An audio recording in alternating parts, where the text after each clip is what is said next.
What's up, guys? Welcome back to another show. Today I'll be actually doing a repair on my new Rustler 4x4 for the rear end. More precise, the control arms. As you can see, the passenger rear completely busted. The driver rear, even though it's still hanging on, it's broken. So I'm going to be doing some repairs to this thing. So yeah, let's get started. You and me, hanging from the willow tree, quietly drifting in the open breeze. Suddenly, the wind blows you away from me. Now I see we were never meant to be. If only we could travel back in time. Whoa, right where we belong. Maybe we'll never need a reason why. Whoa, dancing till the dawn. If only we could travel back in time. Whoa, right where we belong. Maybe we'll never need a reason why. Whoa, dancing till the dawn.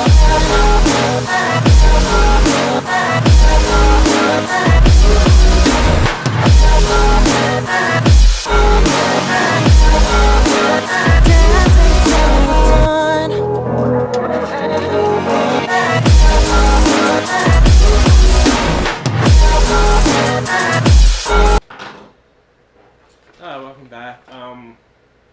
I kind of forgot about at the beginning here. I've picked up 4 green control arms. I'll put in the part number in the description if you guys are interested.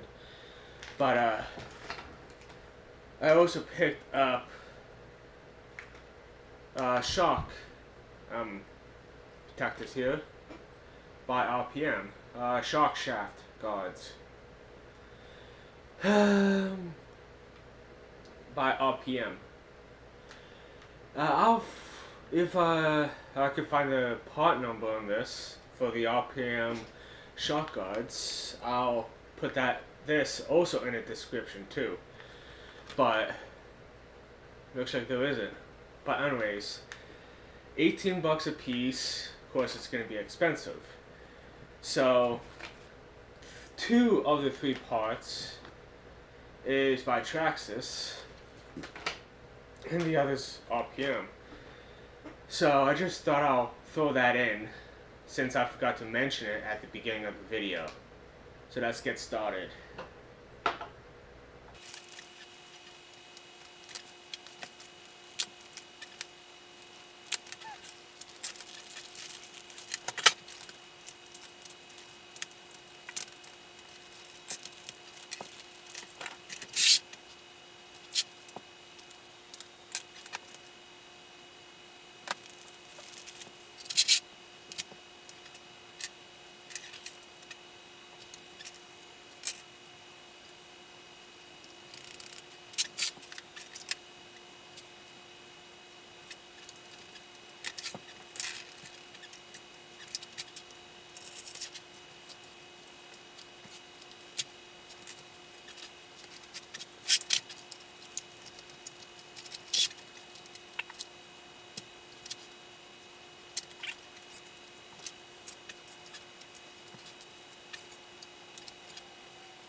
As you can see now, I did the repairs and a few upgrades. I wouldn't say upgrades, but swap outs. The control arms is by Traxxas. Like I said, I'll put the part number in the description. I'll just say it anyways. 3655 G. That is the part number. Suspension arm green, front or rear, and it is cold weather material. So you could run it in the cold temperature, like I have been, with the stock parts, as you can see. These are the front control arms, front, rear. Sorry, left, right, front control arms. Still in good condition, but the main reason I was actually doing the repair was the other day I broke the control arms right at the diff housing. That's one side, and this is the other side, as you can see. These were the rear. So hence why I wanted to do the repair. Now, as you could probably see in the, one sec here, I had the thing. Anyways, as you've seen in the time lapse, one of the screws actually bent. So I had to replace the ball end and the screw.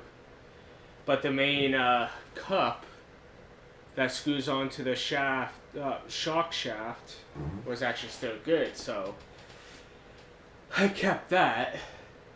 And as you can see, I got the shock guards for the front. I don't know how well you can see, but in the rear as well. But that's about it for this. Took me about an hour to do in the course of 2 days. I took the rear off, the rear shocks, not shocks, sorry, the rear control arms, because I mainly was actually doing the rear. But when I went into the shop, they had 2 sets of control arms that was able to do the front and rear. The guards, oh yeah, like I said, the rear I did yesterday because I was actually ran out. Thought I had the parts, but I guess I didn't. But like I said, I did the rear and the fronts as well as the shock guards today. So anyways, about an hour or so, 45 minutes to do this. And I had Netflix going on in the background, so it gave me some entertainment. So till next time, I'll catch you guys later.